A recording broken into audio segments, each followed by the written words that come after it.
نحمده ونستعينه ونستغفره ونؤمن به ونتوكل عليه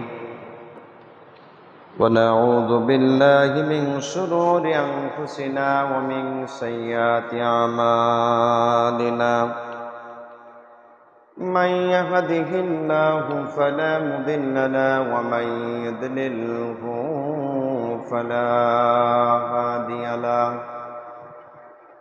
ونشهد أن لا إله إلا الله وحده لا شريك له ونشهد أن سيدنا وسندنا وحبيبنا وطبيبنا ومولانا محمدا عبده ورسوله الذي أرسله بالحق بشيرا ونذيرا وداعيا إلى الله بإذنه سراجا وقمرا منيرا فقد قال الله تعالى في كلامه المجيد والفرقانه الحميد أعوذ بالله من الشيطان الرجيم بسم الله الرحمن الرحيم إنما يأمركم بالسوء والفحشاء وأن تقولوا على الله ما لا تعلمون وإذا قيل لهم اتبعوا ما أنزل الله قالوا بل نتبع ما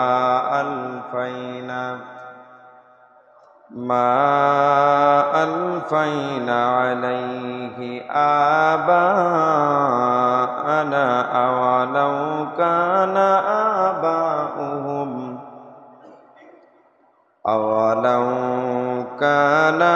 آباؤهم لا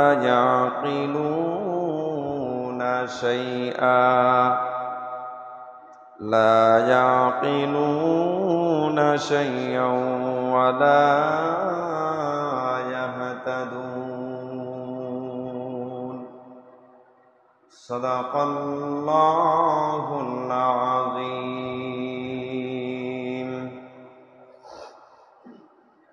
الحمد لله رب العالمين والعاقبة للمتقين والصلاة والسلام على رسوله الكريم وعلى آله وأصحابه أجمعين আল্লাহ তাআলার প্রশংসা আদায় করছি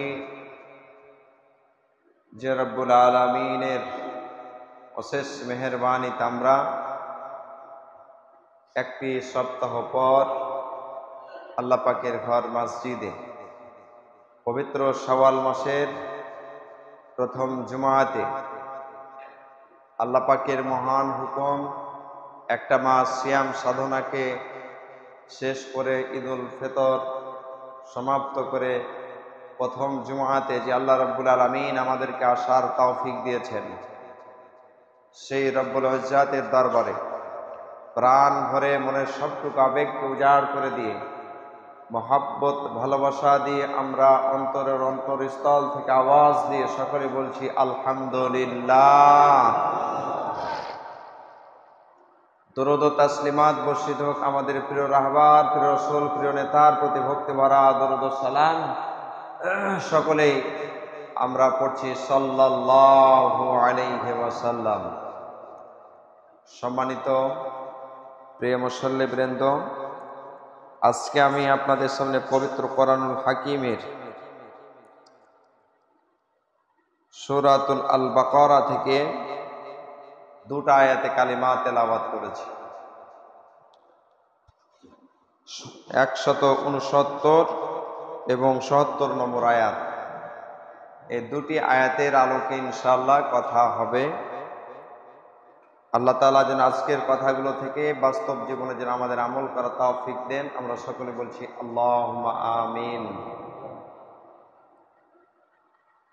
আল্লাহ তাআলা বলছেন, ইন্নামা ইয়া'মুরুকুম বিস-সু,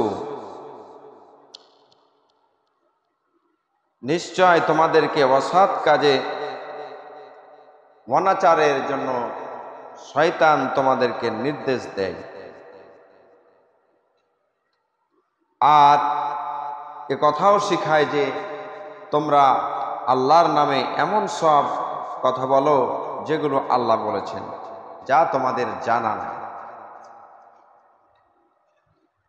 ওয়াইজা কিলা লাহুম, এবং তাদেরকে যখন বলা হয় আল্লাহ যে বিধান নাজিল করেছেন তার উপর তোমরা ঈমান আনো, তা মেনে চলো,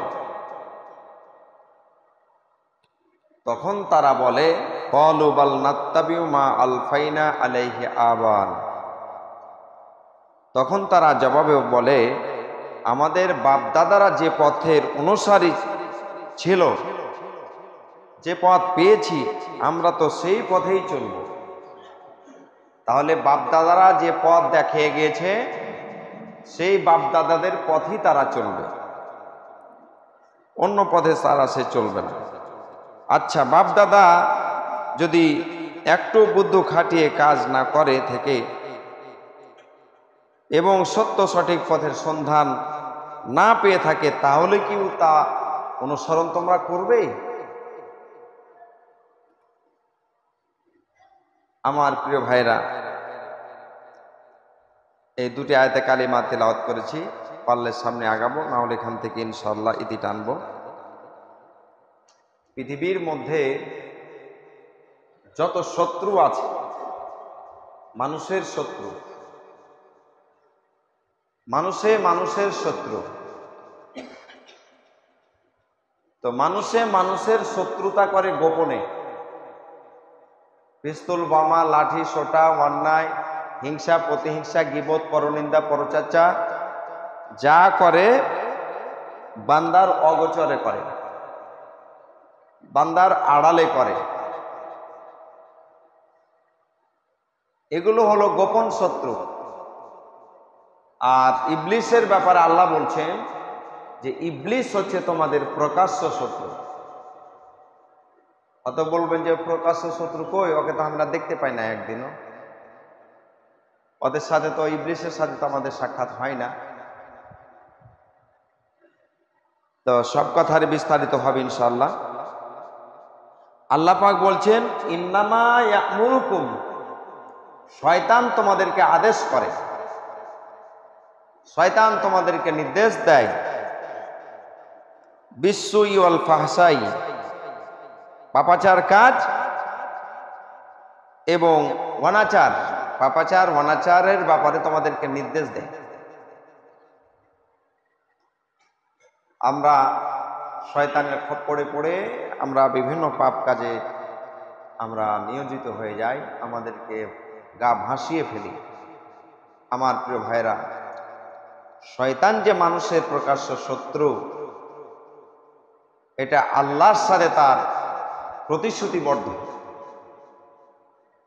আল্লাহর সাথে ইবলিসের প্রতিশ্রুতিবদ্ধ যে তোমার একটা গোলামকে, একটা বান্দাকে আমি জান্নাতে যেতে দেব না, সবকে জাহান্নামে নিয়ে যাব।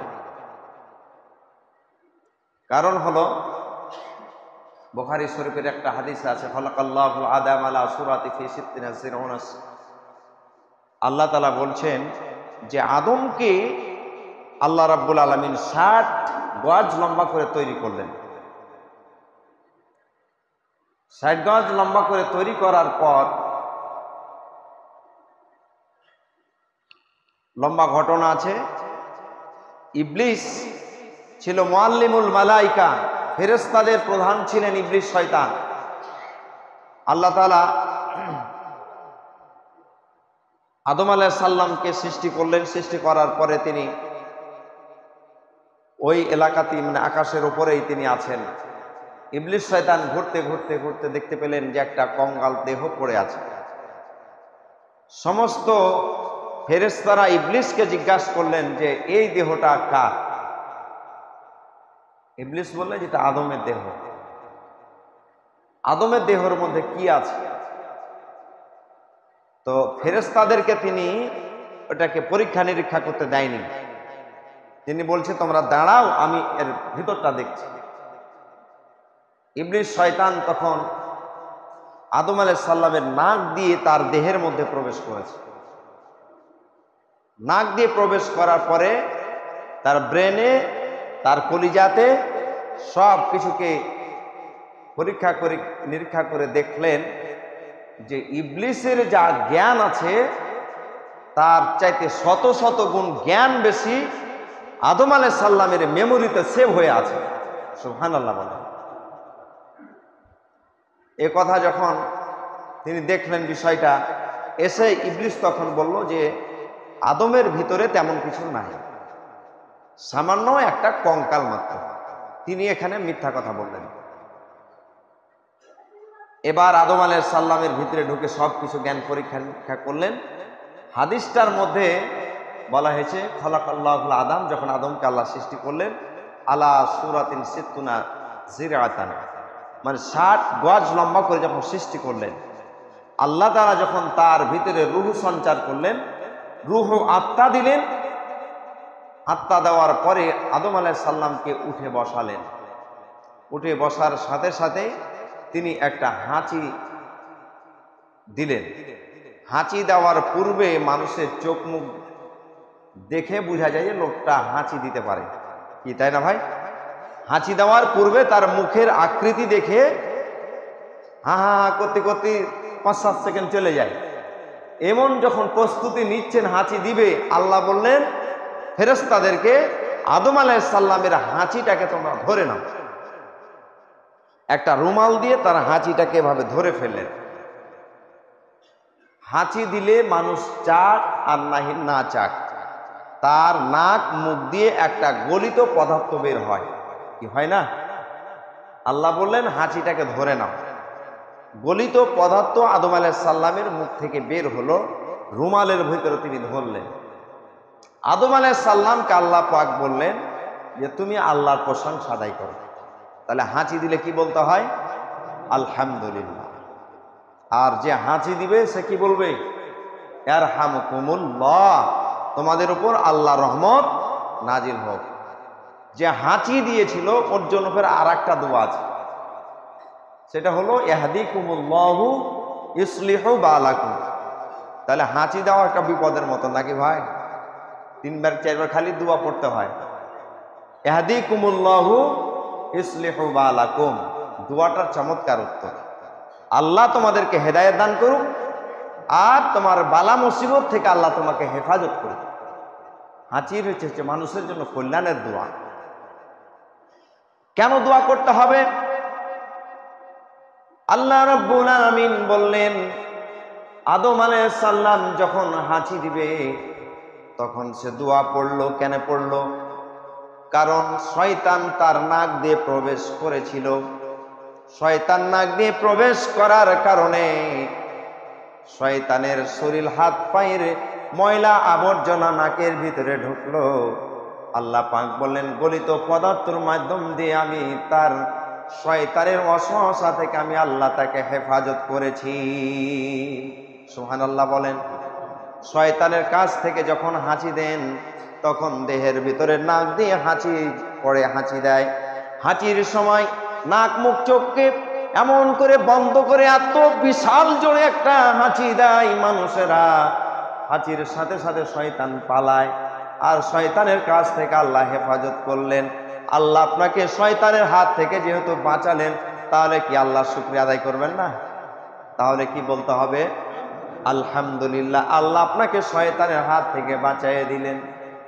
আল্লাহ রাব্বুল আলামিন আদম আলাইহিস সালামের ব্যাপারে ফেরেশতাকে বললেন, আদম রে, তুমি হাঁচি দেওয়ার পরে আলহামদুলিল্লাহ বলো। আর আলহামদুলিল্লাহ যখন তিনি বললেন, আল্লাহ সহ ফেরেশতারা সবাই বললেন ইয়ারহামুকুমুল্লাহ। আর বলে দিলেন আদম আলাইহিস সালামকে, তুমি হাঁচিতে আলহামদুলিল্লাহ বলবে, উত্তরে ইয়ারহামুকুমুল্লাহ বলবে। এই উত্তর এবং হাঁচির প্রশংসা এবং হাঁচির উত্তর তোমার আদম সন্তান, তোমার সন্তানের জন্য এটাই যথেষ্ট হয়ে যাবে। সবাই জেনে দোয়াটা পড়ে, এটা তাকে নির্দেশ দিলেন।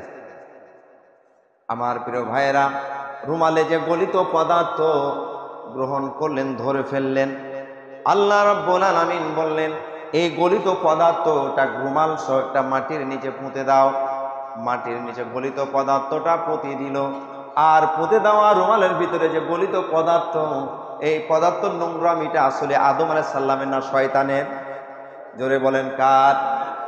শয়তানের নোংরামি ভরেছিল রুমালের মধ্যে।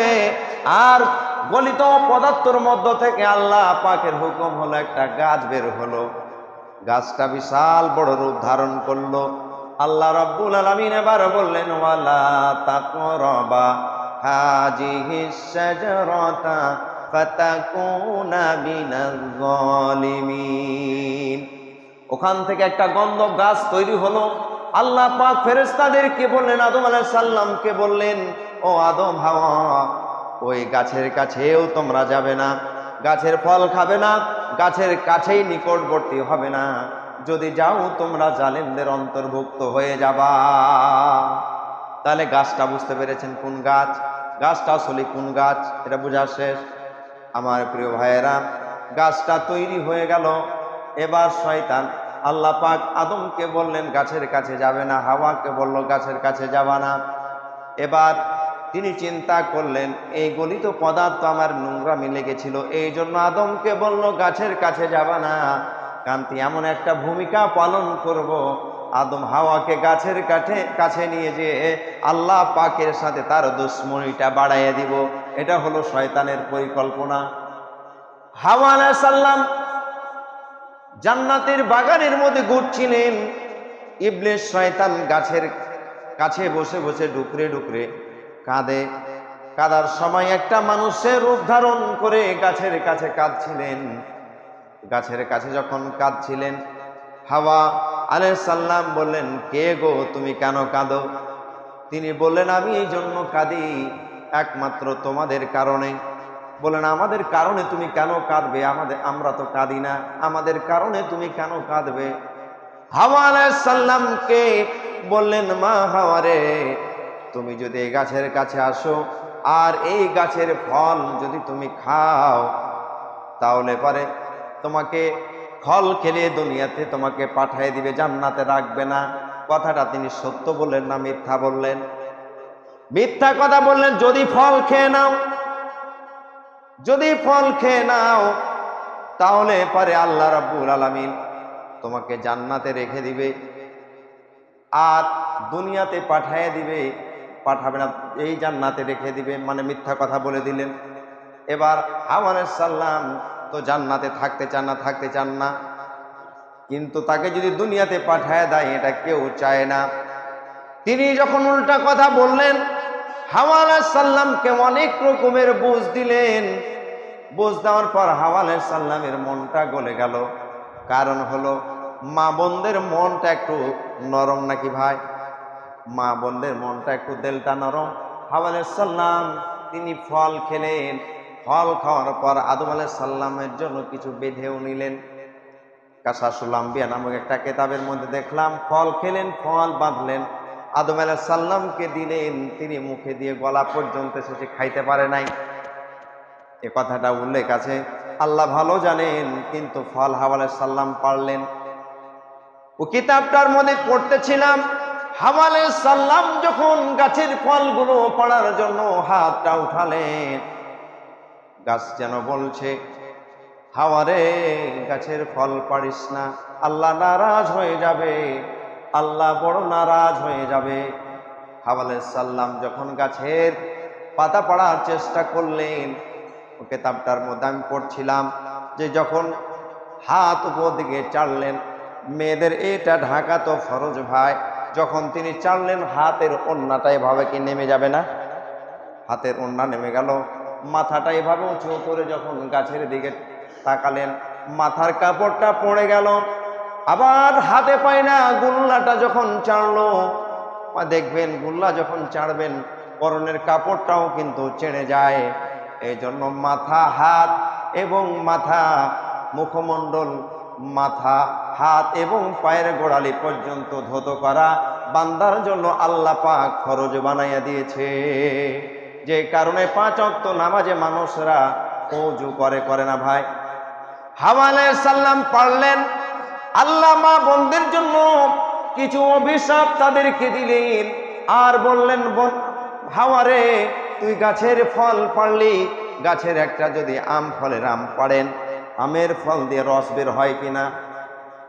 বিভিন্ন ফল পাড়বেন, ফলের মধ্য থেকে রস বের হয়। আল্লাহ পাক রব্বুল আলামিন বললেন, মহিলা, তোরা প্রতি মাসে তোদেরকে আমি এই ধরনের অসুখ দিব, কিন্তু এটা একটা তোদের জন্য অস্বস্তি হবে বটে, কিন্তু এর মধ্য দিয়ে আমি আল্লাহ কল্যাণ নিহত করে দিলাম। আল্লাহ ইচ্ছা করলে ওটা না দিয়ে তো পারতেন না, কিন্তু একটা অস্বস্তি কারবার দিয়ে মহিলাদেরকে আল্লাহ কিছু অভিশাপের মতো কিছু শাস্তি দিলেন। তাকে মাসে মাসে অসুখ দিলেন, আর দিলেন তাদের শক্তিকে কমিয়ে দিলেন, নারীদের নেতৃত্বকে হারাম করে দিলেন। এইভাবে কিছু তাদেরকে শাস্তি প্রদান করলেন আমার ভাইয়েরা। কারণ হলো তাকে দুনিয়া থেকে আল্লাহ প্রেরণ করলেন, আর জান্নাতে তাদেরকে রাখলেন না, আর বলে দিলেন, কুল্না হাবিতু মিনহা জামিআন ফাইম্মা ইয়াতিয়ান্নাকুম মিন্নি হুদান ফামা তাবিআ হুদায়া ফালা খাউফুন আলাইহিম ওয়ালা হুম মাহজানুন। আদম আলাইহিস সালামকে আল্লাহ বড় ভালোবাসেন, হাওয়াকে আলাইহিস সালামকে বড় ভালোবাসেন, আদর যত্ন করে আদম আলাইহিস সালামকে নিজ হাতে আল্লাহ তৈরি করেছেন।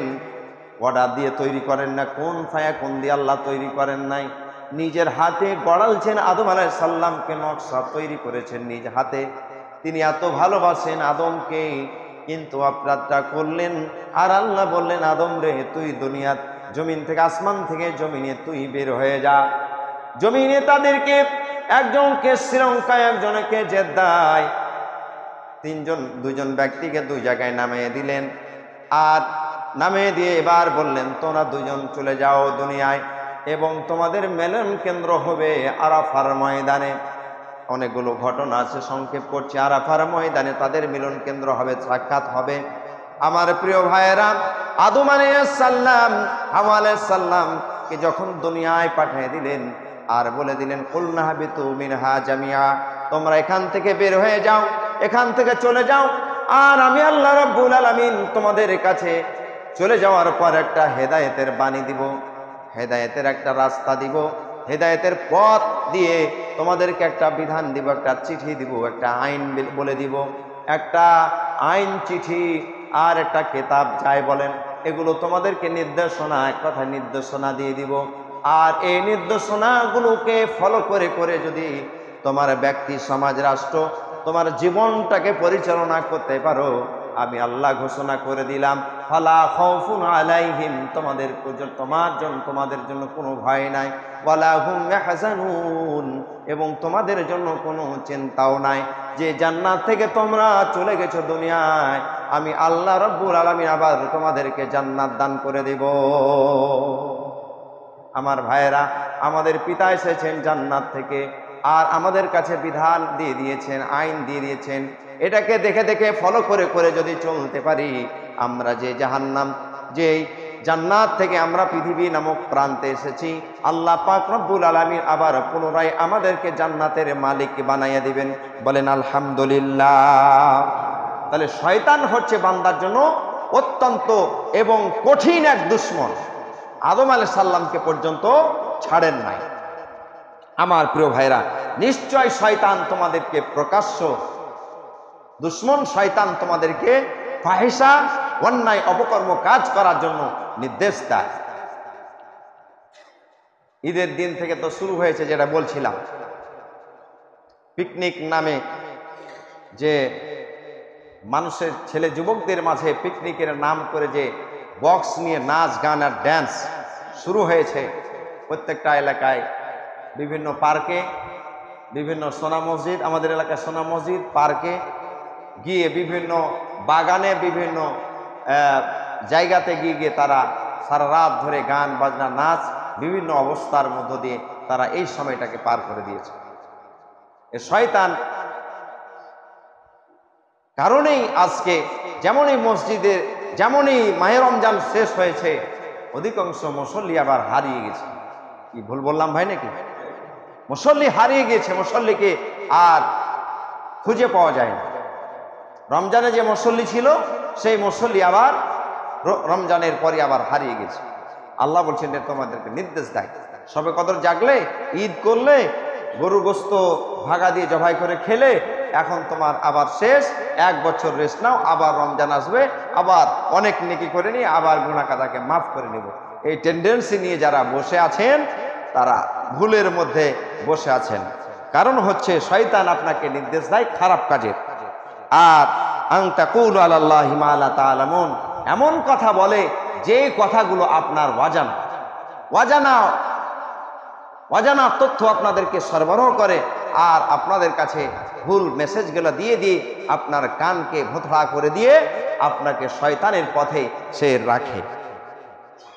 আলেম সমাজ, শিক্ষিত মহলগুলো যখন তাদেরকে বলে ওয়াইজা কিলা লাহুমুত্তাবিউ মা আনজালাল্লাহ, যখন তাদেরকে বলা হয় আল্লাহ রাব্বুল আলামিন তোমাদের কাছে যা নাজিল করেছে, যা বিধান দিয়েছে, যে আইন দিয়েছে, যে ল দিয়েছে, এগুলোর উপরে তোমরা ঈমান আনো, এগুলোর প্রতি ঈমান আনো, আল্লাহকে ভয় করো, কোরআনকে মেনে নাও, তখন তারা বলে ক্বালু বাল নাত্তাবিউ মা আলফাইনা আলাইহি আবাআনা, তারা বলে যে আমাদেরকে পাগল পেয়েছে, আমার বাপ দাদারা যেটা করে গেছে, আমার বাপ দাদারই নিয়ম নীতি আমরা মানব, আল্লাহর নিয়ম নীতি আমরা মানতে পারবো না। এমন বাংলাদেশে, এমন কিছু, বাংলাদেশ বাইরে গেলাম না, বাংলাদেশের মধ্যে এমন মুসলমান আছে যারা মূর্তি পূজারী, যারা ভণ্ড পীরের আস্তানাকে প্রাধান্য দেয়, যারা বিভিন্ন দলমত গঠন করে এবং বিভিন্ন মাযহাবের কথা বলে, যারা বিভিন্ন কথা বলে, দেখবেন যে কোরআন হাদিসের কথাগুলো যদি পিওর হয়, ঠিক হয়, তারপর পীর বাবা যেটা বলবে ওই পীর বাবার কথা ছাড়বে না, মাজার পূজারী যেটা বলবে সেটা ছাড়বে না, বাপদাদার আমল থেকে যেটা করে এসেছে সেটা ছাড়বে না। কোরআনটাকে ছাড়তে বাধ্য, কিন্তু ওটাকে ছাড়বে না, জীবন গেল। এরকম মানুষ কি নাই? ওটা ছাড়বে না। পীর সাহেব যেটা বলেছে ওটা ছাড়বে না, মুরিদ বাবা যে মুরিদারা এটা ছাড়বে না। বাপদাদার আমল থেকে একটা আমল করে আসছেন, যে আমলটা ঠিক না, মিথ্যা আমল, কোরআন হাদিসের কোথাও নাই, শুধু বলবে যে এটা তো আমার বাপেরা করতো, আমার দাদারাকে এটা করতে দেখেছি। আজ ফের নতুন নতুন হাদিস বাড়াচ্ছে, যা মুলবিরকে হুড়াহুড়িতে, মুলবিরকে কথা ঠিকই নাই। এক মুলবি সাহেব এক কথা বলে, অপর মুলবি সাহেব আর এক কথা বলে। তবে এটাও ঠিক আছে, কারণ এমন কিছু হাদিস আছে যেটা পাবলিকের জন্য না, এটা বড় বড় মুহাদ্দিসদের জন্য এটা বিষয়। কারণ হচ্ছে মসজিদে এতে আপনার যে তাইফের ময়দানে আমরা গেছিলাম ঘুরতে, মক্কাতে তাইফ, যেটা আল্লাহ রাসূলের নানার এলাকা, তাইফের মসজিদের খতিবকে আমাদের সাথে যিনি মুআল্লিম ছিলেন, উনি অনারগুলো আরবিতে কথা বলতে পারেন, তো জিজ্ঞাসা করলেন যে আমাদের মাঝে এত ফারাক কেন? আহলে হাদিস, হানাফি, হাম্বলি, শাফি, বিভিন্নভাবে আমাদের দল বিভক্ত হয়ে গেছে, কেউ হাত চাড়া পার্টি, কেউ হাত চাড়ে না, এই সব মিলে এটা কেন? আমরা কোনটা মানব? উনি একটা চমৎকার বিষয় উত্তর দিলেন, আচ্ছা বলেন তো যে হানাফি, হাম্বলি, শাফি এটার মধ্যে কোনটা ভালো? এটা আপনাকে আমি একটা প্রশ্ন করি, আপনার চোখ কয়টা? বলেন দুটা। দুটা চোখের মধ্যে কোনটা ভালো? আর বলেন তো আপনারা কোনটা চোখ ভালো? দুটাই ভালো, তাই না? দুটাই ভালো, দুটারই প্রয়োজন। তিনি শুধু বললেন যে হানাফি এবং শাফি দুটাই ভালো। ইমাম আবু হানিফা এবং ইমাম শাফি রহমাতুল্লাহ আলাইহির মাঝে আমাদের মাঝে যেমন গন্ডগোল আছে, তাদের মাঝে কোনো প্রকারের গন্ডগোল ছিল না। তারা কোনোদিন গন্ডগোল করেন না, তাদের সাথে সুসম্পর্ক ছিল। এখন একটা উদাহরণ দিয়ে ধরেন যে আমাদের ভাইয়েরা কেউ হাত চাড়ে, এখানে আছেন, আছে না? এটা তো হাদিস আছে যে সামি আল্লাহু লিমান হামিদা বলে হাত চাটতে হবে। আমি দেখেছি বড় বড় সাহাবীদের মাঝে ৭৭ জন সাহাবী, ৪৭ জন সাহাবী হাত তুলতেন বড় সাহাবীদের মাঝে। তার মধ্যে আবু বকর ছিল, ওমরও ছিল, হাত তুলতেন, সামি আল্লাহ বলে হাত তুলতেন। তার আগে কিন্তু হাত তুলতেন না। একটা প্রেক্ষাপটকে কেন্দ্র করে হাত তোলানো হয়েছে। এখন আল্লাহ রাসূল তো জীবনে অনেক দিন হাত তুলে নাই, অনেক দিন হাত তুলেনি। তো সাহাবীরাকে যখন হাত তুলতে বলেছিলেন তারপরে তো তিনি তুলেননি, প্রয়োজন মিটে গেছে, হয়ে গেছে। এখন তাহলে পারে হাত তুলেননি এটাও হাদিস আছে, হাত তুলেছেন এটাও হাদিস আছে। এখন গোটা দুনিয়ার মানুষ যদি এক হয়ে যায়, আমরা কেউ হাত তুলব না, তাহলে যে হাদিসটা আছে যে হাত তুলতে আল্লাহ রাসূল বলেছিলেন, এই হাদিসটা কি আর আমল হবে? আমল হবে না। গোটা দুনিয়ার মানুষ যদি এবার হাত তুলে, তাহলে হাত না তোলার যে হাদিসটা আছে ওই হাদিসটা কি আর আমল হবে? ওই হাদিসটা আমল হবে না। আল্লাহ রাসূলের পৃথিবীতে যত কথা বলেছেন, যত হাদিস বলেছেন, প্রত্যেকটা আমল হওয়ার জন্য আল্লাহ মানুষের মধ্যে একটা বিভক্ত সৃষ্টি করে রেখেছেন, যাতে করে আল্লাহ রাসূলের প্রত্যেকটা হাদিস মানুষেরা মানে। সুবহানাল্লাহ। কেন আমরা চিন্তা তো এইভাবে করিনি। প্রত্যেকটা হাদিসকে আল্লাহ মানাবেন, এবং এমন কিছু হাদিস আছে যেটা না মানার মতন উপযুক্ত হয়ে পড়েছে। এমন হাদিসগুলোকে বেছে বেছে কেউ যদি কোনো বান্দা আমল করেন, তাহলে 100 শহীদের মর্যাদা আল্লাহ রাব্বুল আলামিন তার আমল নামায় দিবেন। একটা হাদিস আমলযোগ্য নয়, কেউ করে না, কিন্তু ও ব্যক্তিটা তো করছে। আমরা তখন কি করি? টিটকানি, রে বাবা রে, কখন থেকে ফেরেছি, আগে জামা থেকে বাইর করে দাও, নাহলে এই ফিতনা শুরু করে দিলে। হাদিসটা যদি সহি হয়, হাদিসটা যদি সহি হয়, তাহলে পরে অবশ্যই মানবে, এতে কোনো আপত্তি নাই। হাদিসের নামে জালিয়াতি একটা কিতাব আছে, ডক্টর আব্দুল্লাহ জাহাঙ্গীরের লেখা, আপনারা রাখবেন প্রয়োজন হলে। হাদিসের নামে জালিয়াতি, হাদিস দিয়ে চালিয়ে দিচ্ছে যে আল্লাহ রাসূল এটা বলেছে, কিন্তু হাদিসই না। হাদিসের নামে জালিয়াতি বলে এই কিতাবের মধ্যে ওই জালিয়াতির হাদিসগুলো সব বিদ্যমান আছে, যে কতগুলো হাদিস জাল। এই জাল হাদিসের আবির্ভাব ঘটেছিল অনেক। আমরা এগুলো পড়বো, জানবো, বুঝবো। আল্লাহ তাআলা যেন আমাদের সেই তৌফিক দান করুন। আমরা সকলে বলছি আল্লাহুম্মা আমিন ওয়া আখিরু দাওয়ানা আলহামদুলিল্লাহি রাব্বিল আলামিন। সকলে সুন্নাত।